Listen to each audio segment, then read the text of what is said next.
இது என்னோட ஒரு பர்சனலான ஒரு கனவு. இந்த மாதிரி ஒரு படம் ஒரு மெயின் ஸ்ட்ரீம் தியேட்ரிக்கல் ஆடியன்ஸ்க்கு கரெக்டாக ப்ரொடியூஸ் பண்ணி கரெக்டாக ப்ரெசென்ட் பண்ணுன்றது. ஸோ சோமேதரன் மாதிரி ஒரு ஈழம்லேருந்து வந்த ஒரு ஃபில்ம் மேக்கர் அவரோட கதையை நம்ம மக்கள்கிட்ட சொல்கிறதுக்கு கரெக்டான வழிமுறைகளை பண்ணி கொடுக்கணுன்றது எனக்கு ஒரு பதட்டமாகவும் இருந்துச்சு. அதே நேரத்தில் அதை கரெக்டாக பண்ணிடணுன்ற ஒரு பொறுப்புணர்ச்சியும் இருந்துச்சு. அது வந்து இன்னைக்கு இப்போ நீங்களாம் படம் பார்த்துட்டு அந்த படத்தோட ஃபீட்பேக் எனக்கு சொல்லும் போது மொத்தமாகவே டீமாகவே ரொம்ப really overwhelmed by your reactions. நிறைய பேர் வந்து அவரை நவீன் சொன்ன மாதிரி எமோஷ்னலாக வந்து பேசிட்டு போனாங்க. ஸோ அது ரொம்ப சந்தோஷமா இருக்கு. ஸோ எனக்கு முன்னாடி என்னுடைய பாலுமேந்திரா சார், அதுக்கு முன்னாடி பல பேர் இந்த தமிழ் சினிமாவில் வந்திருக்காங்க. தமிழ் சினிமாவின் முதல் கனவு கண்ணி கவுமணி தேவையில் தொடங்குறது யாழ்ப்பாணத்திலேருந்து வந்தவங்களுடைய, யாழ்ப்பாணத்திலேருந்து தமிழ் சினிமாவுக்கு வந்தவங்களுக்கு தொடக்கம். அங்கிருந்து நிறைய பேர் வந்திருக்காங்க.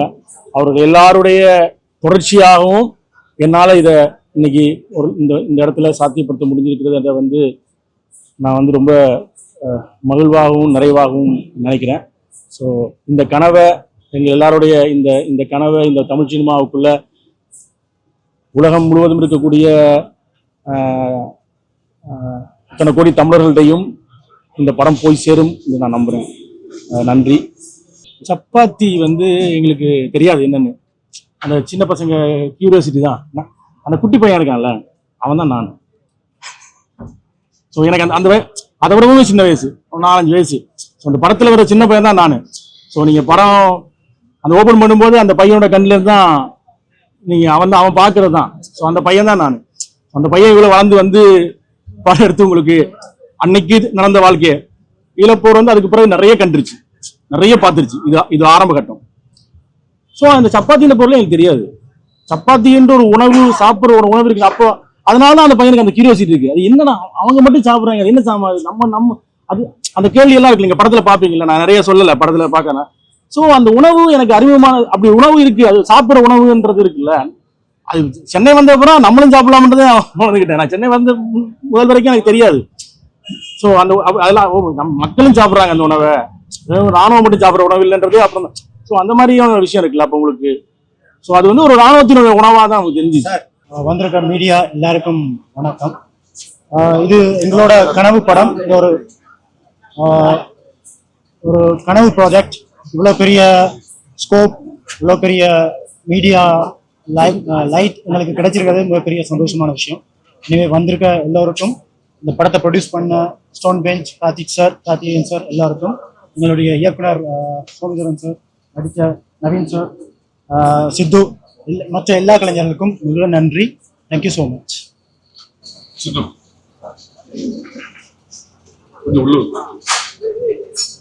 இங்க வந்திருக்கக்கூடிய மீடியா நண்பர்கள் எல்லாருக்கும் இனிய மாலை வணக்கம். And thank you so much.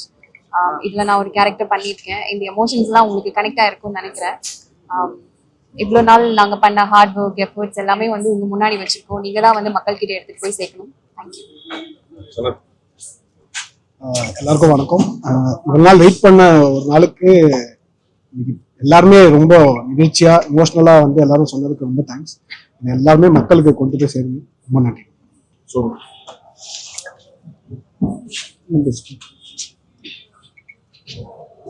கேள்வி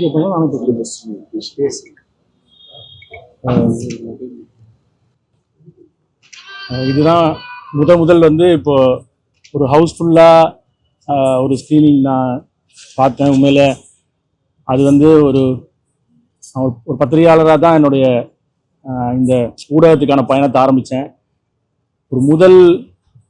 ஒரு அரங்கு நிறைந்த காட்சியை வந்து பத்திரிகையாளரோடு சேர்ந்து பார்த்ததுன்றதே எனக்கு ஒரு பயங்கர, நான் பின்னாடி இருந்து பார்த்துட்டு இருக்கும்போது எனக்கே ஒரு மாதிரி இதாக இருந்துச்சு. ஸோ அனைவருக்கும் நன்றி இந்த திரையிடலை பார்த்ததுக்கு. இது வந்து நான் வந்து ஒரு டூல் தான் நினைக்கிறேன். 100 ஆண்டு கால தமிழ் சினிமாவில் முதல் ஈழத்திலிருந்து வந்து ஈழத்து கதையை இங்கே சாத்தியப்படுத்துறதுக்கான ஒரு சூழலை அமைச்ச கார்த்திக் சுப்புராஜுக்கும், ஸ்டோன் பெஞ்ச் கார்த்திகேயனுக்கும், கல்யாணுக்கும் நான் நன்றி சொல்லணும். ஏன்னா இது வந்து என் ஒருத்தனோட கனவு மட்டும் இல்லை, ஒரு ஒரு பெரும் சமூகத்தோடைய கனவாக இருந்திருக்கு. இந்த இந்த பெரிய தமிழ் சினிமாவினுடைய ஒரு இந்த மாசான அந்த மக்களுக்கு, இந்த பெரும் திரளான ஒரு மக்களுக்கு வந்து அந்த போகிற ஒரு சினிமாவுக்குள்ளே எங்கள் கதையை சொல்லணுன்றது. ஸோ எனக்கு முன்னாடி என்னுடைய பாலுமேந்திரா சார், அதுக்கு முன்னாடி பல பேர் இந்த இந்த தமிழ் சினிமாவில் வந்திருக்காங்க. தமிழ் சினிமாவின் முதல் கனவு கண்ணி கவுமணி தேவையில் தொடங்குறது யாழ்ப்பாணத்துலேருந்து வந்தவங்களுடைய, யாழ்ப்பாணத்துலேருந்து தமிழ் சினிமாவுக்கு வந்தவங்களுக்கு தொடக்கம். அங்கிருந்து நிறைய பேர் வந்திருக்காங்க.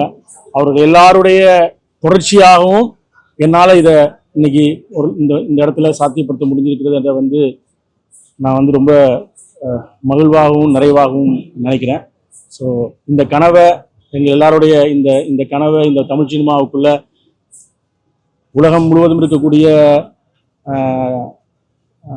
இத்தனை கோடி தமிழர்கள்டையும் இந்த படம் போய் சேரும் என்று நான் நம்புகிறேன். நன்றி.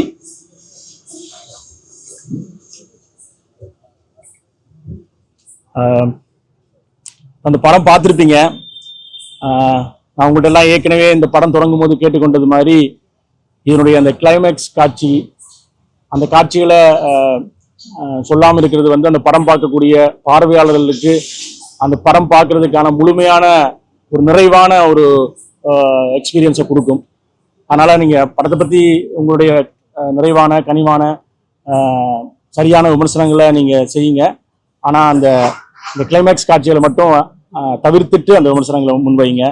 ஸோ ஏன்னா அது பார்வையாளருடைய அந்த அவங்க பார்க்கறதுக்கான அந்த என்கேஜ்மெண்ட்டை, அந்த எக்ஸைட்மெண்ட்டை, அந்த உணர்வை வந்து அது வந்து குறைக்க வாய்ப்பு இருக்குது. அதனால் தயவுசெய்து இந்த ஊடக நண்பர்கள் அதை புரிந்து கொள்வார்கள்னு நம்புகிறேன்.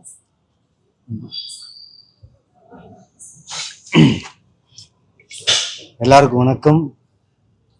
ரொம்ப நன்றி உங்கள் டைம் எடுத்துகிட்டு எங்கள் நீலிரா ப்ரெஷ் ஷோவை நீங்கள் வந்து பார்த்து. நான் உள்ளே இருந்தேன், நான் வந்து பார்த்தேன் உள்ள.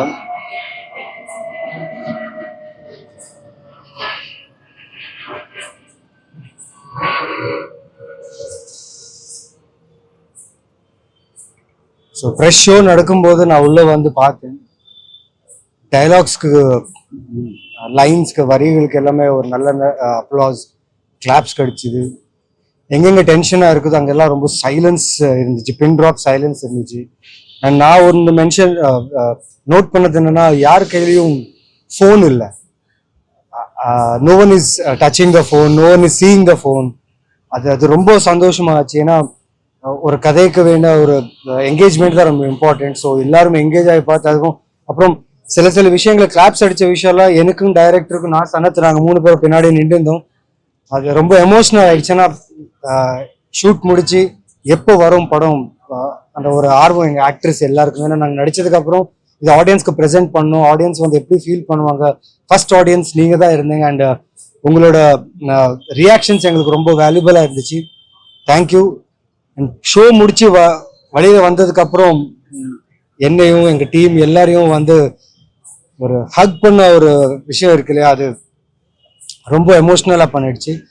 So thank you so much. எங்கள் படம் உங்களுக்கு கண்டிப்பாக பிடிச்சிருக்குன்னு நம்புகிறேன். ஏன்னா ஷோ உங்கள் கூட பார்க்கும்போது நான் ஃபீல் பண்ணதை தான் பிடிச்சிருக்கேன்னு.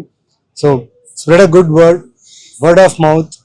நீங்கள் எழுதுகிற ஒரு ரிவ்யூஸை வச்சு தான் ஆடியன்ஸ் உள்ள வருவாங்க. ஸோ ஸ்பாய்லர்ஸ் எதுவும் கொடுக்காம அந்த த்ரில்லிங் எலிமெண்ட் அப்படியே ஹோல்ட் பண்ணி ஆடியன்ஸை உள்ள எடுத்துகிட்டு வரணும்னு எங்களோட responsibility. At the same time உங்கள் ரெஸ்பான்சிபிலிட்டியோட ப்ளீஸ் சப்போர்ட். அப்புறம் தொடர்ந்து நான் இது வரைக்கும் நடித்த எல்லா படத்துக்கும் சப்போர்ட் பண்ண மீடியாவுக்கும் ரொம்ப நன்றி. இந்த படத்துக்கு சப்போர்ட் பண்ணுங்க. அண்ட் மீண்டும் நல்ல படம் பண்ணிட்டு உங்க எதிர்க்க வரேன். And thank you so much. Thank you. எல்லாருக்கும் வணக்கம். ரொம்ப நன்றி.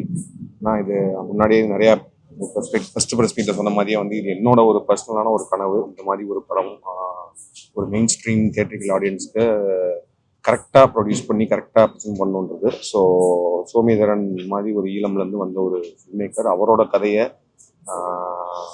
நம்ம மக்கள்கிட்ட சொல்கிறதுக்கு கரெக்டான வழிமுறைகளை பண்ணி கொடுக்கணுன்றது எனக்கு ஒரு பதட்டமாகவும் இருந்துச்சு. அதே நேரத்தில் அதை கரெக்டாக பண்ணிடணுன்ற ஒரு பொறுப்புணர்ச்சியும் இருந்துச்சு. அது வந்து இன்னைக்கு இப்போ நீங்கள்லாம் படம் பார்த்துட்டு அந்த படத்தோட ஃபீட்பேக் எனக்கு சொல்லும் போது மொத்தமாகவே டீமாகவே ரொம்ப really overwhelmed by your reactions. நிறைய பேர் வந்து அவர் நவீன் சொன்ன மாதிரி எமோஷ்னலாக வந்து பேசிட்டு போனாங்க. ஸோ அது ரொம்ப சந்தோஷமா இருக்கு. ஸோ இந்த படத்தை கண்டிப்பாக வந்து ப்ரெஸ் அண்ட் மீடியா நீங்கள் எங்களோட எல்லா படத்துக்கும் சப்போர்ட் பண்ணுற மாதிரி இந்த படத்துக்கு இன்னும் கொஞ்சம் அதிகமாகவே சப்போர்ட் பண்ணுங்க. ஏன்னா வந்து இதுக்கு பின்னாடி ஒரு ஒரு மிகப்பெரிய இன்டென்ஷன் இருக்கு. அதாவது இந்த மாதிரி கதைகள், அதாவது ஒரு வார்லர்லேருந்து வர இந்த மாதிரி சொல்லப்பட வேண்டிய கதைகளை வந்து கரெக்டாக மக்களும் போய் பார்ப்பாங்க. மக்கள்கிட்ட கொண்டு போய் சேர்த்து மக்களும் இதை ரசித்து பார்த்து இதை வந்து ஒரு பெரிய ஒரு மூமெண்ட்டாக மாற்றினாங்கன்னா, இது மாதிரி சோமிதரன் மாதிரி இன்னும் நிறைய ஃபில்ம் மேக்கர்ஸ், நிறைய ஆர்டிஸ்ட் அண்ட் நிறைய கதைகள், சொல்லப்படாத கதைகள் எல்லாமே வந்து எல்லாருமே தைரியமா, எல்லா ப்ரொடியூசர்ஸும் எல்லாருமே தைரியமா பண்றதுக்கான ஒரு வாய்ப்பு ஒன்று கிரியேட் ஆகும். அதை வந்து நீங்க தான் சப்போர்ட் பண்ணி கொடுக்கணும்னு நினைக்கிறேன். கண்டிப்பா இந்த படத்தை பத்தி உங்களுக்கு என்ன விமர்சனங்கள்னாலும் நீங்க மக்கள் கிட்ட கொண்டு போய் இந்த படத்தை சேர்க்க வேண்டியது உங்களோட சேர்க்கணும்னு உங்கள்கிட்ட கேட்டுக்கிறேன். நன்றி.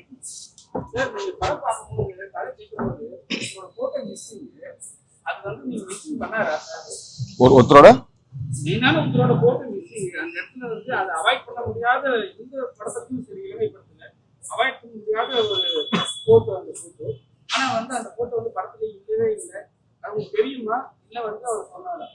இல்ல, அது இந்த கதை வந்து அதாங்க அதான் நீங்க புரிஞ்சுக்க வேண்டியது என்னன்னா, இந்த கதை வந்து என்னன்னா வந்து நம்ம வந்து ஒரு வீட்டில் நடக்கிற கல்யாணம், அந்த வீட்டுக்குள்ள இருக்கிற ஒரு அதாவது இந்த போருக்கு நடுவில் மாட்டிட்டு இருக்கிற ஒரு மக்களை பத்தின கதைன்றனால, ஸோ நீங்க மொத்த படமே எனக்கு தெரிஞ்சு 90% ஆஃப் படம் வந்து ஒரு வீட்டுக்குள்ள தான் நடக்குது. அப்படின்றப்போ அந்த வீட்டுக்குள்ள வந்து நம்ம எதையும் அவங்க அந்த வீட்டில் அவங்க என்ன மனநிலையில் இருந்திருப்பாங்க, அவங்க வீட்டில் என்ன போட மாட்டுவாங்கன்றத வந்து அவர் ரிசர்ச் பண்ணி, ஏன்னா அவர் வாழ்ந்து வந்த ஒரு வீடு தான் அவர் கண்ணு முன்னாடி காமிச்சிருக்காரு. அதுதான் இந்த வர்ற கேள்விக்கே நான் பதில் சொல்றேன். இப்ப சுத்தி ஆமி இருக்கும்போது வீட்டில் இந்த போட்டோஸ்லாம் வச்சிருக்க முடியாது.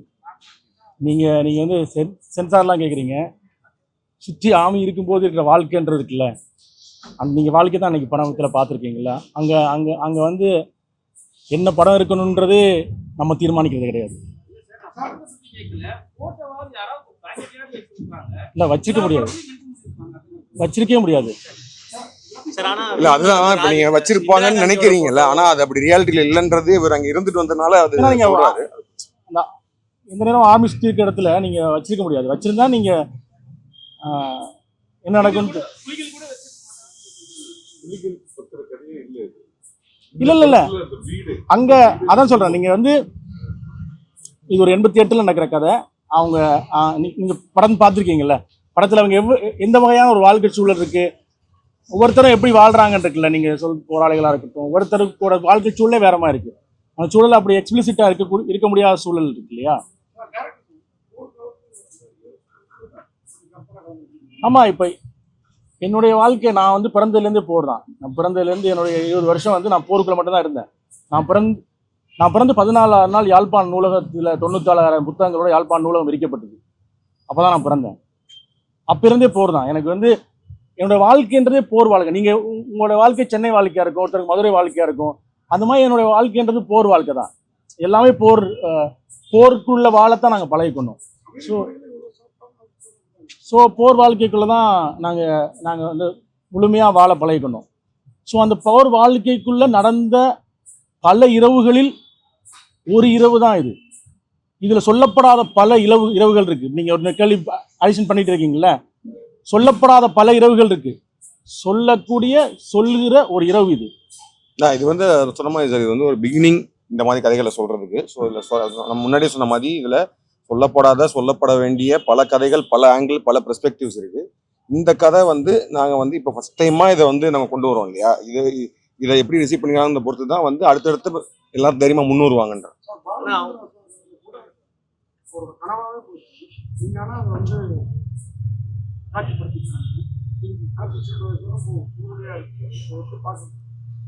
இல்லதான் அவருக்கு வந்து இப்ப நீங்க 2009 இங்க இறுதி யுத்தம் நடக்கும்போது அவர் வந்து பெங்களூர்ல ஐடி கம்பெனில வேலை பண்ணிட்டு இருந்தாரு. அங்கிருந்து இங்க நம்ம போராடிட்டு இருந்தோம்ல, எல்லாருக்குமே தெரியும், பத்திரிகா இருக்கு. அதுக்காக அவர் கிளம்பி அங்கிருந்து ஐடி பசங்க எல்லாம் பயங்கரமா அதுக்காக போராடும் போது அங்க கிளம்பி வந்த இளைஞர் தான் அவர். வந்து அவர் அப்போ ஒரு ஃபில்ம் மேக்கராவோ எதுவுமே இல்லை, சாதாரணமா 20கள் இருக்கக்கூடிய ஒரு இளைஞர் இங்கே கிளம்பி வந்தார். அங்கேருந்து அவருக்கு அந்த ஈழம் மீதான ஆர்வம் இருந்துச்சு. அதுக்கு பிறகு நானும் அவருக்கு சந்திச்சு கொண்டோம், நண்பர்களானோம். இப்போ நிறைய விஷயங்கள் ஈழம் பற்றி பேசிட்டே இருந்தோம். அதனால எனக்கு வந்து நான் என்னுடைய முதல் படம் என்னோட கதையை தான் எடுக்கணும் அப்படின்றதுல இருந்தது. பாலுமந்திரா சார் சொன்னதான் நான் ஏற்கனவே இதுல எல்லாம் சொன்ன மாதிரி அவர் வந்து என்னால் எடுக்கவே முடியாமல் போச்சுடா, நீ குறைந்தபட்சம் முதல் படத்தையாவது ஈழத்துப்படம் எடுத்துரு. ஏன்னா இங்கே அடுத்தடுத்த வெற்றிகள் நோக்கி போகும்போது நம்ம எடுக்க நினைக்கிற அந்த கதை எடுக்க முடியாமல் போயிடும். அதனால குறைந்தபட்சம் முதல் படமாவது ஈழத்து கதையை எடுத்துருன்னாரு. கார்த்திக்கும் அதை சொல்லிட்டே இருப்பாரு, நீங்கள் உங்கள் கதையை எடுங்க, நீங்கள் உங்கள் கதையை சொல்கிறதுக்கு ஒருத்தர் வேணும் இல்லை, அந்த ஊர்லேருந்து வந்து ஒருத்தர் சொல்லணும் இல்லை அந்த கதையன்னு சொல்லிட்டே இருப்பாரு.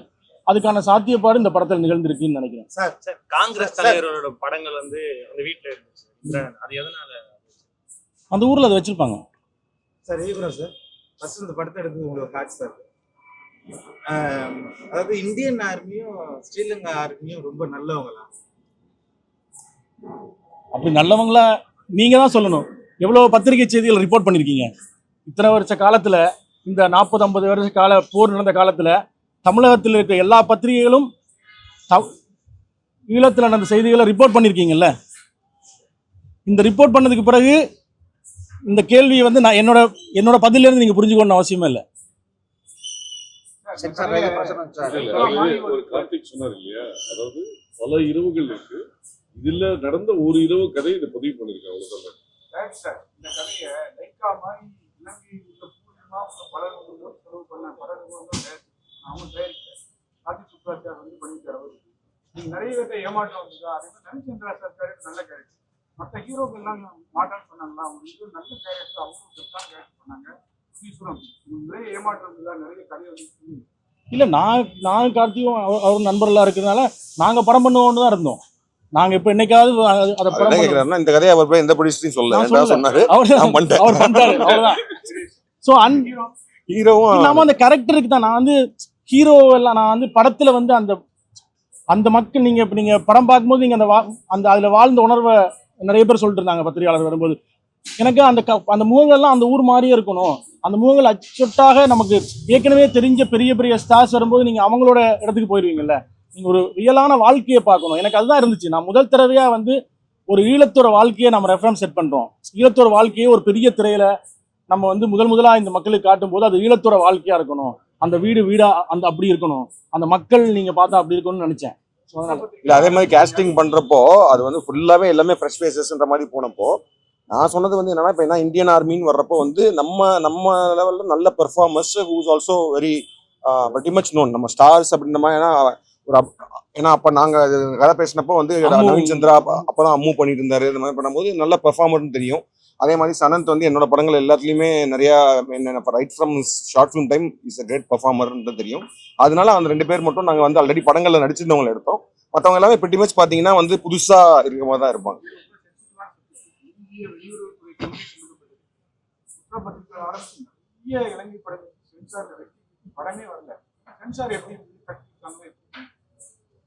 சென்சார் ரொம்ப சப்போர்ட்டிவாக இருந்தாங்க சார். நான் சும்மா ஆனஸ்டாக சொல்லணும்னா கொஞ்சம் கட்ஸ் இருந்துச்சு.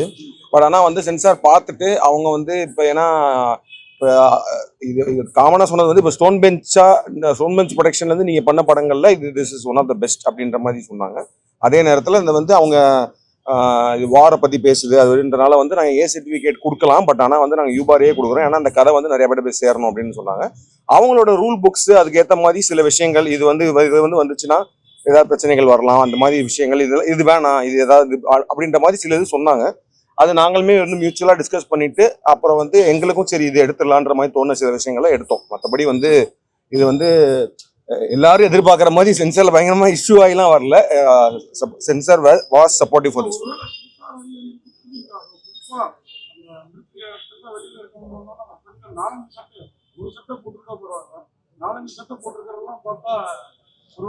புரியலையோன்னு கண்டிப்பா சொல்ல முடியாது. ஏன்னா வந்து எனக்கு தெரிஞ்ச வரைக்கும் அவங்களுமே வந்து ஏன்னா அவங்க ஒர்க்கே வந்து படங்கள் பாக்குறதுனால கண்டிப்பா அதை புரியாம விடுறதுக்கான ஒரு விஷயமா அது இல்லை. புரிஞ்சிருக்கும் அவங்களுக்கு வந்து ஓகே சொல்லப்பட வேண்டிய விஷயம் நினைச்சிருக்கலாம். பண்றோம்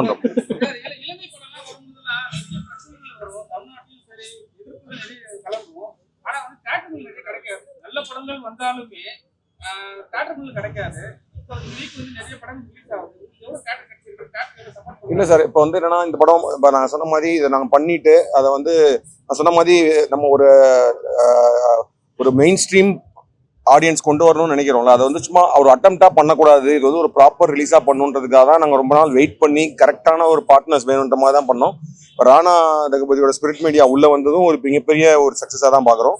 அப்புறம் ஏஜிஎஸ்மே வந்து படம் பார்த்துட்டு அவங்களுக்கு ரொம்ப பிடிச்சி போய் அவங்க தான் இப்போ டிஸ்ட்ரிபியூட் பண்ணுறாங்க சென்னையில். ஸோ இது வந்து ஒரு நம்ம மெயின் ஸ்ட்ரீமாக இந்த பட்ஜெட்டில் வர்ற ஒரு படம் எந்த அளவுக்கு தேட்டர்களை பிடிக்குமோ, எந்த அளவுக்கு நல்ல தேட்டர்களை பிடிக்குமோ அந்த அளவுக்கு தேட்டர்களில் ரிலீஸ் ஆகும். ஸோ இதில் வந்து தேட்டர் பிடிக்கிறதெல்லாம் எந்த பிரச்சனையுமே கிடையாது. ஒரு ப்ராப்பரான ஒரு மெயின் ஸ்ட்ரீம் பிக் ரிலீஸ் தான். கவுண்டா ஒரு ஐ திங்க் இப்போதான் நீ டியூஸ்டே தானே, இன்னைக்கு இப்போ தான் தேட்டர் இது பண்ண ஆரம்பிப்பாங்க. டார்கெட்டிங் அரௌண்ட் 100 to 125 ஸ்க்ரீன்ஸில் ஓப்பன் பண்ணுறதா ஐடியா. அப்புறமேட்டு நீங்களாம் சப்போர்ட் பண்ணி அது நல்ல ஒரு வரவேற்பு வந்துச்சுன்னா அந்த அடுத்த நாளே வந்து இன்க்ரீஸ் ஆகும் நம்புறோம். கண்டிப்பா நீங்க தான் இன்க்ரீஸ் பண்ணணும். 1.5 மணி நேரம்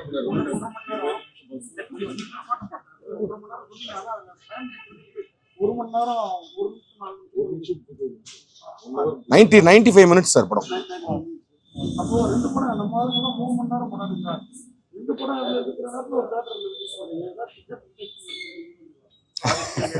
இப்ப நான் ஏதாவது நான் என்ன கேக்குறேன்னா, டைமை வச்சு படத்தை நிரூபிங்களா இல்ல படத்தோட குவாலிட்டி வச்சு நிரூபிங்களா? அப்ப டிக்கெட் நீங்க ரெண்டு டிக்கெட் வாங்கிட்டு பா.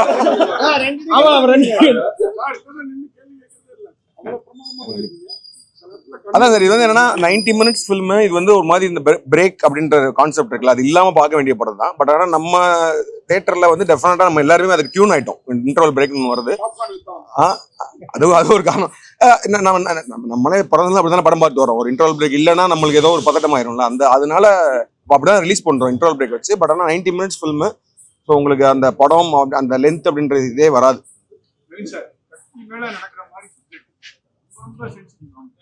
எப்படி மாதிரி ஒரு கமர்ஷியல்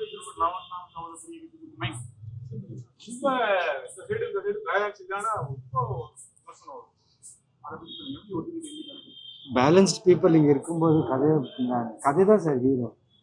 எந்த கமர்ஷியல் இருந்தாலும் என்ன இருந்தாலும் இட்ஸ் அ ஸ்கிரிப்ட். ஸோ நான் ரொம்ப ஃபார்ச்சுனேட்டாக ஃபீல் ஆகிறேன். ஏன்னா நான் அம்மு படம் பண்ணும்போது தான் அந்த படத்தில் நடக்கும்போது எடிட்டில் பார்த்து தான் என்னை காஸ்ட் பண்ணாங்க. ஸோ சொன்னப்போ உடனே பிகாஸ் ஒன் நைட்டில் நடக்கிற படம், அதுவும் போர் நடுவில் நடக்கிற ஒரு கல்யாணம். ஸோ அது ரொம்ப இன்ட்ரெஸ்டிங்காக இருந்துச்சு. அண்ட் சோமி கூட நான் ட்ராவல் பண்ணும்போது அந்த knife edge of the knife இருக்கிற ஒரு கேரக்டர் வந்து எனக்கு ரெஸ்பான்சிபிலிட்டியாக கொடுத்தப்போ என் ரெஸ்பான்சிபிலிட்டியோட என்னன்னா இந்த கதைக்கு நான் என்ன நியாயம் பண்ண முடியுமோ அதை பண்ண முடியும். And thank you Somi. பிகாஸ் இன்னைக்கு நீங்கள் சொல்கிற என் கேரக்டர் நல்லா இருக்கு, நல்லா பண்ணியிருக்கேன் பிகாஸ் ஆஃப் த டைரக்டர். அவர் கூட இதுதான் ஸ்பெஷல் சார். ரொம்ப சந்தோஷம். ஏன்னா ஸ்டோன் பேஸ் தொடர்ந்து எனக்கு நல்ல நல்ல கேரக்டர் நல்ல படமாக எனக்கு வாய்ப்பு கொடுத்துட்டு இருக்காங்க. இந்த ஃபியூச்சரில் கூட கொடுப்பாங்க. அண்ட் இது என்னோட home production. Yes, it is my responsibility to do any kind of role for this banner to make sure this banner flourish a lot. அவ்வளோதான். சப்பாத்தி போடுவாங்க பசங்க வந்து அது வந்து எத்தி புட்டு எடுப்பாங்க. அது அந்த ஒரு பெண் வந்து அதை பிரிச்சு போடுவாங்க. அது என்ன அவ்வளோ சப்பாத்தி வந்து எங்களுக்கு தெரியாது என்னன்னு. அந்த சின்ன பசங்க கியூரியாசிட்டி தான். அந்த குட்டி பையன் இருக்கான்ல, அவன் தான் நான். ஸோ எனக்கு அந்த அதை விடவும் சின்ன வயசு, ஒரு 4-5 வயசு. ஸோ அந்த படத்தில் வர சின்ன பையன் தான் நான். ஸோ நீங்கள் படம் அந்த ஓப்பன் பண்ணும்போது அந்த பையனோட கண்ணிலேருந்து தான் அவன் பார்க்கறது தான். ஸோ அந்த பையன் தான் நான். அந்த பையன் இவ்வளோ வளர்ந்து வந்து படம் எடுத்து உங்களுக்கு அன்னைக்கு நடந்த வாழ்க்கையை இழப்போர் வந்து அதுக்கு பிறகு நிறைய கண்டுருச்சு, நிறைய பார்த்துருச்சு. இது ஆரம்ப கட்டம். ஸோ அந்த சப்பாத்தின்ற பொருளே எனக்கு தெரியாது. சப்பாத்தின்ற ஒரு உணவு சாப்பிட்ற ஒரு உணவு இருக்குது. அப்போ அதனால தான் அந்த பையனுக்கு அந்த கியூரியாசிட்டி இருக்குது. அது என்னன்னா அவங்க மட்டும் சாப்பிட்றாங்க, அது என்ன நம்ம அது அந்த கேள்வி எல்லாம் இருக்கு. நீங்கள் படத்தில் பார்ப்பீங்களா, நான் நிறைய சொல்லலை படத்தில் பார்க்கறேன். ஸோ அந்த உணவு எனக்கு அறிமுகமான அப்படி உணவு இருக்குது. அது சாப்பிட்ற உணவுன்றது இருக்குல்ல, அது சென்னை வந்த அப்புறம் நம்மளும் சாப்பிடலாம்ன்றதே உணர்ந்துக்கிட்டேன். நான் சென்னை வந்த முதல் வரைக்கும் எனக்கு தெரியாது. ஸோ அந்த அதெல்லாம் நம்ம மக்களும் சாப்பிட்றாங்க அந்த உணவை, ராணுவம் மட்டும் சாப்பிட்ற உணவு இல்லைன்றதே அப்புறம் தான். ஸோ அந்த மாதிரியான விஷயம் இருக்குல்ல அப்போ உங்களுக்கு. ஸோ அது வந்து ஒரு ராணுவத்தினுடைய உணவாக தான் நமக்கு தெரிஞ்சிச்சு. காதல வந்து கண்ணீர் வர வச்சுட்டீங்க, அந்த இன்ஸ்பிரேஷன் ஏதாவது எடுத்தீங்களா? இந்த இடத்துல நாங்க எல்லாருமே அழுதுட்டோம். சொல்லல அது எப்படி உங்களுக்கு போருக்குள்ள வந்து போர் வந்து ரெண்டு துப்பாக்கிகள் சுட்டுட்டு இருக்க மட்டும் கிடையாது. அதான் நான் ஆரம்ப சொன்ன மாதிரி போர் எங்களுடைய வாழ்க்கையே போர் வாழ்க்கை தான். அப்போ காதல் எல்லாமே சேர்ந்துதான் இருக்கும். நம்ம ஒரு ஒரு ஒரு பங்கருக்குள்ள வச்சு ஃபுல்லா சுட்டுட்டே இருக்கும்போது திடீர்னு ஓடி ஒரு பங்கர் ஒரு மரத்துக்குள்ளேயோ ஒரு பங்கருக்குள்ளேயோ எங்களுக்கெல்லாம் ஸ்கூல் புக் இருக்கும், 5ஆம் ஸ்கூல் புக் இருக்கும். விமான குண்டு தாக்குதல் இருந்து தப்பிப்பது எப்படி அப்படின்னு ஸ்கூல் புக், அதை படிச்சு வச்சுப்போம். டப்புன்னு குண்டு போட்டாங்கன்னா எப்படி எல்லாம் ஒழிக்கிறேன்னு இருக்கும். டப்புன்னு ஒழிக்கும் போது பார்த்தா பக்கத்து ஒரு பொண்ணு இருந்தா அங்க ஒரு காதல் மலரும்ல. ஸோ காதலும் சேர்ந்ததான் வாழ்க்கை. ஸோ வாழ்க்கையிலேருந்து இன்ஸ்பயர் ஆகிறது தானே. ஸோ அந்த உலகத்துல நிறைய படங்கள் போர் பற்றி வந்திருக்கு. இந்த படங்கள்ல இருந்து நம்ம வந்து இன்ஸ்பயர் ஆயிருக்கோம். பட் அதான் அந்த ஒரு போர் வாழ்க்கைக்குள்ள காதல் இருக்கும், திருமணம் இருக்கும், அவங்க படம் பார்ப்பாங்க, அவங்க பாட்டு பாடுவாங்க, அவங்க கள்ளு குடிப்பாங்க, இது எல்லாம் இருக்கும். இதுக்கு மேல போரும் இருக்கும். நாளைக்கு நிச்சயம் இல்லாத ஒரு வாழ்க்கையில வந்து இன்னைக்கு வாழ்ந்துட்டு போறதுன்னு ஒன்று இருக்குல்ல, அதுதான் போரோட வாழ்க்கை. ஸோ அந்த இன்றைய நாள நாங்கள் வாழ்ந்து இருக்கிறதுக்கான முயற்சி எடுத்துட்டே இருப்பாங்க. அந்த சர்வைவல் இருக்குல்ல, இப்போ இந்த துறையே ஒரு சர்வைவல் த்ரில்லர் தான். நான் சர்வைவல் ஆகுறது இருக்குல்ல, இவ்வளவு நடந்துகிட்டு இருக்கு, ஆனா நான் இன்றைய நாள வாழ்ந்துட முடியாதான்ற ஏக்கம் எல்லாத்தையும் இருக்கும்ல, அந்த ஏக்கம் தான். ஸோ அந்த ரொம்ப நல்லா என்னோட கேள்வி அது இல்லை. ஆக்சுவலா பாராட்டணும் உண்மையாவே அந்த டயலாக்லாம் சார் அது நெஞ்சு தைக்கிற மாதிரி இருக்கு. நம்ம ஆளுங்க இவ்வளவு குடும்பம் பண்ணிருக்காங்கன்னு, அந்த குறிப்பா வந்து இந்த வீட்டுக்குள்ளார வந்து சமாதானம் பண்ண வந்துட்டு சண்டையை போட்டுட்டு இருக்குது நீங்க அதெல்லாம் நீங்களே அங்க நடக்கிறப்ப அந்த மாதிரி எடுத்து பேசினாங்களா கற்பனை கலந்து சொல்ல முடியாது. அதான் வீட்டுக்காரனுக்கு நம்மளால பேச முடியும். முன்னாடியே நான் போடுற மாதிரி தான் fiction based on memories of one child. அந்த நினைவுகளில் இருந்து ஒரு ஃபிக்ஷன் நம்ம இது பண்றோம்ல.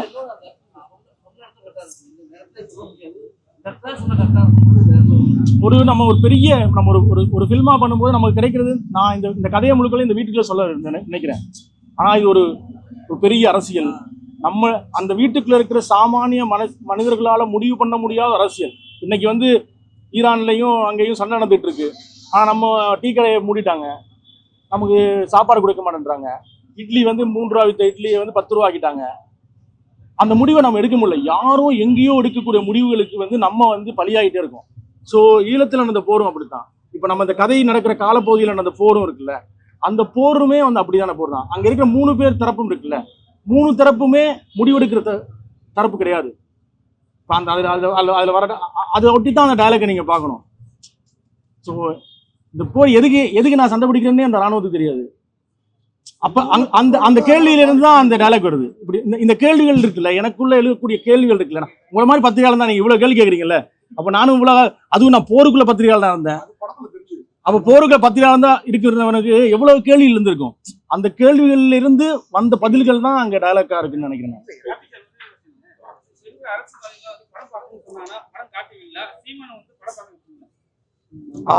கண்டிப்பா காட்டுவோம் சார். அதுக்கான கண்டிப்பா கூடும்.